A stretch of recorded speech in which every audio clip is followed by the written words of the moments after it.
Por orden del Señor y por solicitud del pueblo de Israel, Moisés envió a 12 hombres jóvenes a recorrer toda la tierra de Canaán. Les pidió informes detallados de todo lo que vieran en ella. Al cabo de 40 días regresaron, portando los frutos de esa tierra. Entre dos cargaban un racimo de uvas, también trajeron higos y granadas. Y expresaron ante toda la hueste de Israel que ciertamente Canaán era una tierra fructífera. Esto debió haber sido motivo de gozo, de alegría y de agradecimiento a Dios, pero que en realidad se tornó en tristeza, preocupación y desesperación, porque como parte del informe, los espías dijeron que esa tierra estaba llena de hombres gigantes y ciudades fortificadas y que prácticamente era imposible conquistarla. Entre este grupo de 12 hombres se encontraba Caleb, quien intentó motivar al pueblo a confiar en el Señor, que Dios cumpliría su palabra. Pero sus exhortaciones fueron en vano, y el pueblo se desanimó y se levantó en contra de Moisés y en contra de lo que Dios había establecido. Hoy, en nuestro recorrido explicativo por la Biblia, nos detendremos en el capítulo 14 del libro de Números. Yo soy Alexander Suárez y esto es Esperanza, el canal de las Sagradas Escrituras. Si no quieres perderte ninguno de los capítulos que seguiremos estudiando en videos posteriores, suscríbete a este canal de Esperanza. Activa ahora mismo las notificaciones y comparte este video con otras personas para que juntos sigamos creciendo en el conocimiento de la palabra de Dios. En esta oportunidad, el capítulo 14 de Números tiene una explicación detallada en el libro Patriarcas y Profetas que hoy quiero compartir con ustedes. A partir de la página 361, entonces toda la congregación gritó y dio voces y el pueblo lloró aquella noche.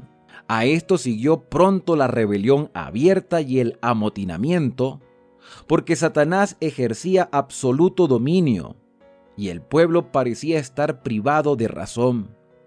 Maldijeron a Moisés y a Aarón, olvidando que Dios oía sus inicuos discursos y que envuelto en la columna de nube, el ángel de su presencia era testigo de su terrible explosión de ira. Con amargura clamaron: ojalá hubiéramos muerto en la tierra de Egipto, ojalá muriéramos en este desierto. Luego sus sentimientos se exacerbaron contra Dios. ¿Por qué nos trae Jehová a esta tierra para morir a espada y para que nuestras mujeres y nuestros niños se conviertan en botín de guerra? ¿No nos sería mejor regresar a Egipto?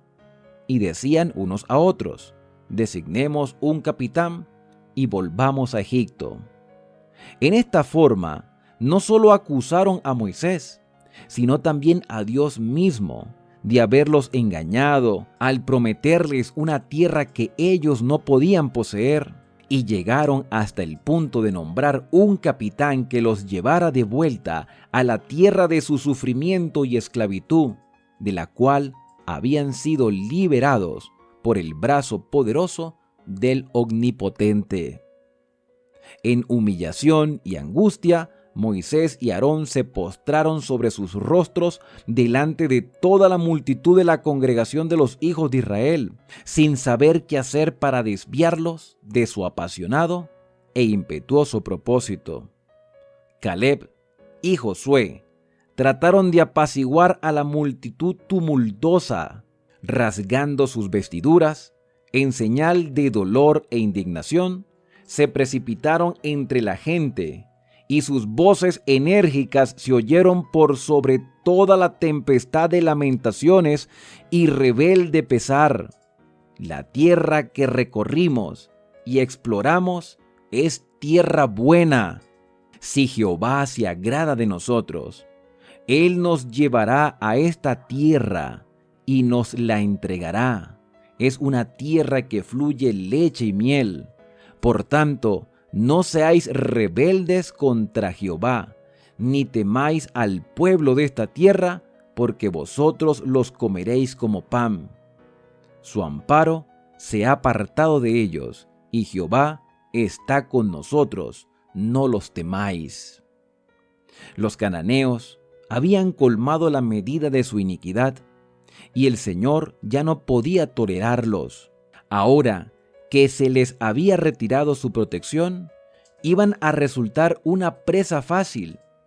El pacto de Dios había prometido la tierra a Israel, pero el falso informe de los espías infieles fue aceptado, y todo el pueblo fue engañado por él. Los traidores habían realizado su obra. Aun cuando únicamente 2 hombres hubieran dado malas noticias y los otros 10 les hubieran animado a poseer la tierra en el nombre del Señor, el pueblo, por su perversa incredulidad, habría seguido el consejo de los 2 en preferencia al de los 10. Pero eran solo 2 los que abogaban por lo justo, mientras que 10 estaban de parte de la rebelión. A grandes voces los espías infieles denunciaron a Caleb y a Josué, y se elevó un clamor para pedir que se los apedreara. El populacho enloquecido tomó piedras para matar a aquellos hombres fieles. Se precipitó hacia adelante gritando frenéticamente, cuando de repente las piedras se les cayeron de las manos y temblando de miedo enmudeció. Dios había intervenido para impedir su propósito homicida. La gloria de su presencia, como una luz fulgurante, iluminó el tabernáculo. Todo el pueblo presenció la manifestación del Señor. Uno más poderoso que ellos se había revelado, y ninguno se atrevió a continuar la resistencia.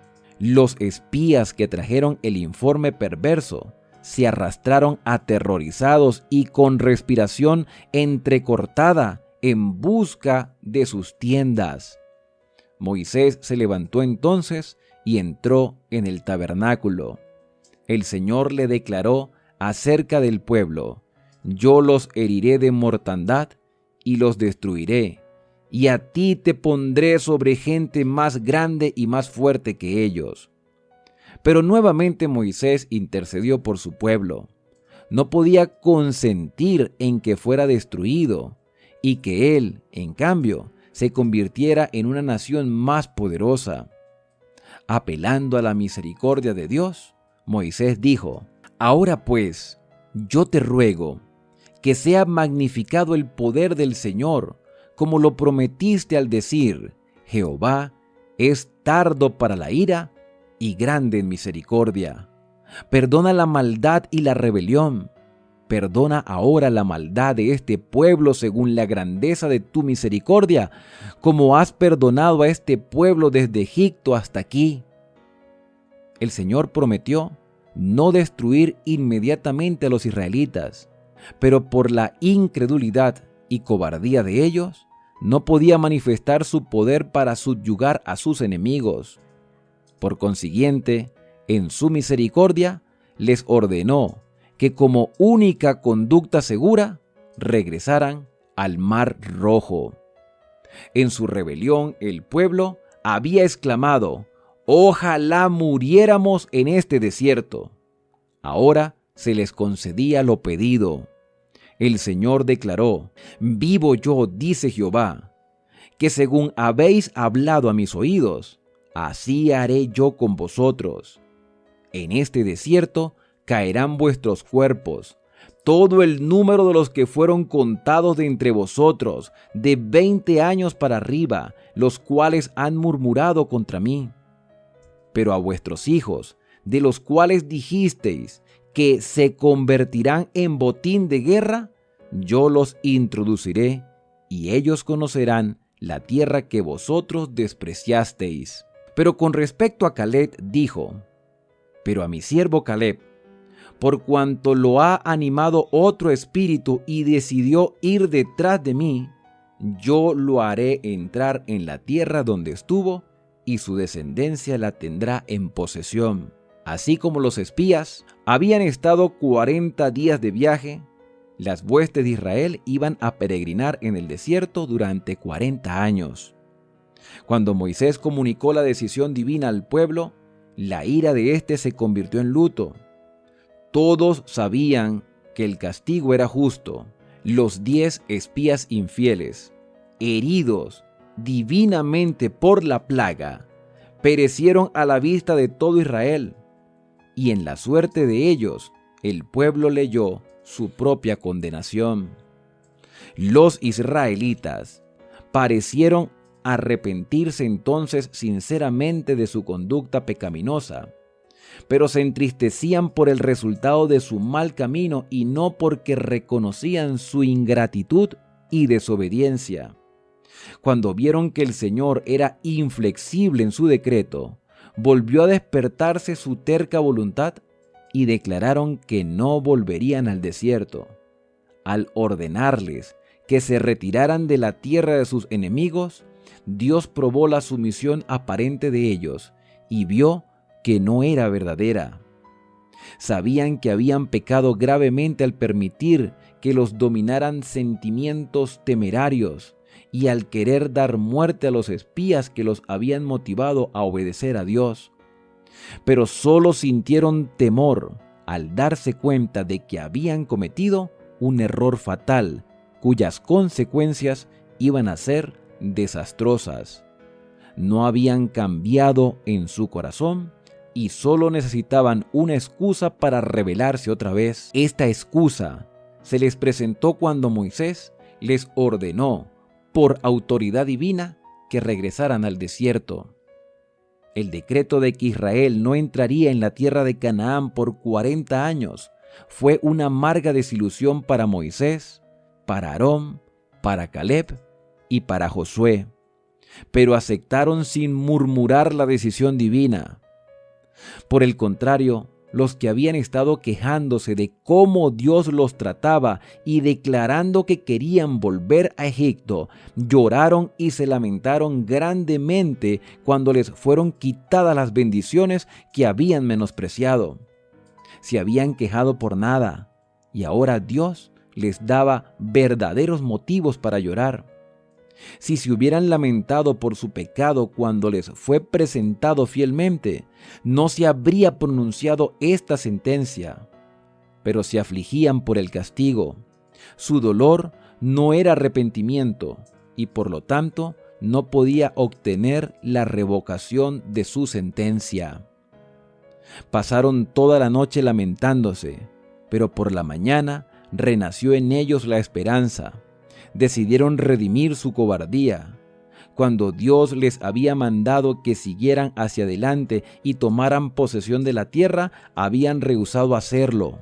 Ahora, cuando Dios les ordenaba que se retiraran, se negaron igualmente a obedecer sus órdenes. Decidieron apoderarse de la tierra. Pudiera ser que Dios aceptara su obra y cambiara su propósito hacia ellos. Dios les había dado el privilegio y el deber de entrar en la tierra en el tiempo que les indicaría, pero debido a su negligencia voluntaria se les había retirado ese permiso. Satanás había logrado su objetivo de impedirles entrar a Canaán y ahora los incitaba a que, contrariando la prohibición divina, hicieran precisamente aquello que habían rehusado hacer cuando Dios se los había mandado. De esta forma, el gran engañador logró la victoria al incitarlos por segunda vez a la rebelión. Habían desconfiado de que el poder de Dios acompañara sus esfuerzos por obtener la posesión de Canaán, pero ahora confiaron excesivamente en sus propias fuerzas y quisieron realizar la obra sin la ayuda divina. «Hemos pecado contra Jehová», gritaron. «Nosotros subiremos y pelearemos conforme a todo lo que Jehová nuestro Dios nos ha mandado». Deuteronomio, capítulo 1, versículo 41. Cuán terriblemente enceguecidos los había dejado su transgresión. Jamás les había mandado el Señor a que subieran y pelearan. No quería Él que obtuvieran posesión de la tierra por la guerra, sino mediante la obediencia estricta a sus mandamientos. Aunque sin sufrir el menor cambio de corazón, el pueblo había confesado cuán inicua y estúpida había sido su rebelión al oír el relato de los espías. Ahora veían el valor de la bendición que tan impetuosamente habían desechado. Confesaron que su propia incredulidad era la que les había vedado la entrada a Canaán. Hemos pecado contra Jehová, dijeron, y reconocieron que la culpa era de ellos y no de Dios, a quien tan inicuamente habían acusado de no cumplir las promesas que les hiciera. A pesar de que su confesión no provenía de un arrepentimiento verdadero, sirvió para vindicar la justicia con que Dios los había tratado. Aún hoy, el Señor obra de forma similar para glorificar su nombre e inducir a los hombres a reconocer su justicia.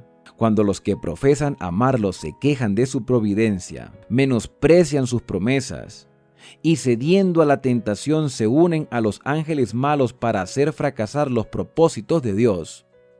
Con frecuencia, el Señor predomina sobre las circunstancias de tal manera que trae a esas personas al punto donde, aunque no se hayan arrepentido de corazón, se convencerán de que son pecadores y se verán obligadas a reconocer la maldad de su camino y la justicia y la bondad con que Dios los trató. De esta forma, Dios crea los medios para contrarrestar y hacer manifestar las obras de las tinieblas. Y a pesar de que el espíritu que incitó a aquellas personas a seguir su impía conducta no ha cambiado radicalmente, ellas hacen confesiones que vindican el honor de Dios y justifican a aquellos que las reprendieron fielmente y a quienes resistieron y calumniaron. Así será cuando por fin se derrame la ira de Dios, cuando el Señor venga. Dice la carta de Judas, versículos 14 y 15. Vino el Señor con sus santas decenas de millares para hacer juicio contra todos y dejar convictos a todos los impíos de todas sus obras impías que han hecho impíamente. Todo pecador se verá compelido a ver y a reconocer la justicia de su condenación. Despreciando la sentencia divina, los israelitas se precipitaron para emprender la conquista de Canaán. Equipados con armaduras y armas de guerra, se creían plenamente apercibidos para el conflicto, pero a la vista de Dios y de sus siervos entristecidos, adolecían de una triste deficiencia. Cuando casi 40 años más tarde, el Señor les ordenó a los levitas que subieran y tomaran Jericó, prometió acompañarlos. El arca que contenía su ley era llevada delante de sus ejércitos. Los jefes que él designó orientaron sus movimientos bajo la dirección divina. Con tal dirección ningún daño podía sucederles. Pero ahora, contrariando el mandamiento de Dios y la solemne prohibición de sus jefes, sin el arca y sin Moisés, salieron al encuentro de los ejércitos enemigos. La trompeta dio un toque de alarma y Moisés se apresuró en pos de ellos con la advertencia: ¿por qué quebrantáis el mandamiento del Señor? Esto tampoco os saldrá bien. No subáis, pues el Señor no está en medio de vosotros. No seáis heridos delante de vuestros enemigos, porque el amalecita y el cananeo están allí delante de vosotros, y caeréis bajo su espada. Los cananeos habían oído hablar del poder misterioso que protegía a este pueblo y de las maravillas realizadas en su favor, y reunieron un ejército poderoso para rechazar a los invasores. El ejército atacante no tenía jefe. Ninguna oración se elevó para pedir a Dios que le diera la victoria. Emprendió la marcha con el propósito desesperado de revocar su suerte o morir en la batalla. aunque no tenía preparación guerrera alguna, constituía una multitud inmensa de hombres armados que esperaban aplastar toda oposición mediante un feroz y repentino asalto.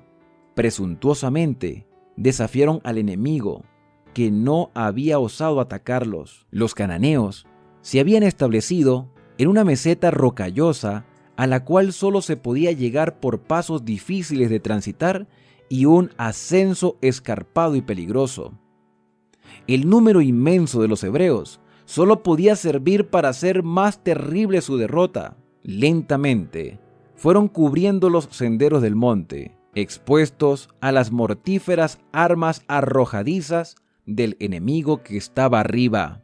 Lanzaban rocas macizas que bajaban con retumbante fragor y marcando su trayectoria con la sangre de los hombres destrozados. Los que lograron llegar a la cumbre, agotados con el ascenso, fueron ferozmente rechazados y obligados a retroceder con grandes pérdidas. Por el campo de la matanza quedaron esparcidos los cadáveres. El ejército de Israel fue derrotado totalmente. La destrucción y la muerte fueron la consecuencia de aquel experimento de los rebeldes.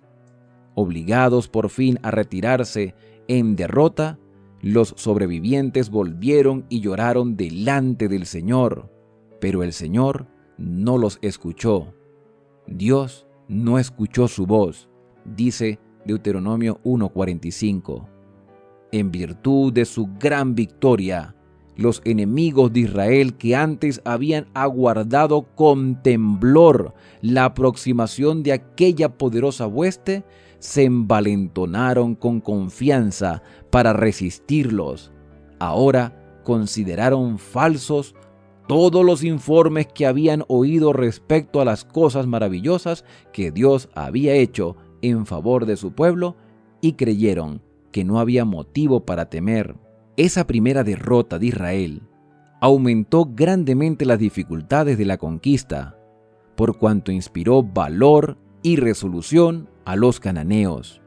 No les quedaba a los israelitas otro recurso que retirarse de delante de sus enemigos victoriosos al desierto, sabiendo que allí había de hallar su tumba toda una generación. Triste historia la del pueblo de Israel, que decidió rebelarse ante lo que Dios había establecido. Y después intentaron manifestar arrepentimiento cuando en realidad lo que sentían era remordimiento por la sentencia divina. Hoy tú y yo estamos a la puerta de la Canaán celestial. Pero la pregunta que debemos respondernos en este día: ¿estoy yo dispuesto a aceptar la voluntad de Dios en mi vida? ¿Estoy yo dispuesto a escuchar la voz de Dios y a obedecerlo sin objetar? ¿O quiero hacer mi voluntad y trato de ganarme el favor de Dios con mis propias fuerzas? Pues nunca lo vamos a lograr, porque solo podremos ser obedientes al mandato divino con la ayuda del Espíritu Santo. Por eso debemos entregarnos a Él para que sea hecha su voluntad en nuestras vidas. Y bien, hasta aquí hemos llegado con nuestro capítulo para hoy, esperando que este comentario del Espíritu de Profecía nos motive a ser perseverantes. Antes de despedirnos, me gustaría hacer una oración por cada uno de ustedes que se dan cita cada día para estudiar la palabra del Señor. Querido y amante Padre, muchas gracias por las instrucciones del día de hoy. Que la historia del pueblo de Israel sea una advertencia para nosotros que estamos a las puertas de la Canaán celestial. Ayúdanos y fortalécenos, Señor, para hacer todas las cosas conforme a tu voluntad y engrandecer tu nombre donde quiera que estemos. En el santo y bendito nombre de Cristo Jesús. Amén. Y bien, la invitación es para el día de mañana, cuando continuaremos con nuestro recorrido explicativo por la Biblia. Yo soy Alexander Suárez y la invitación es a suscribirte a este canal de esperanza y a compartirlo con otras personas. Nos vemos el día de mañana.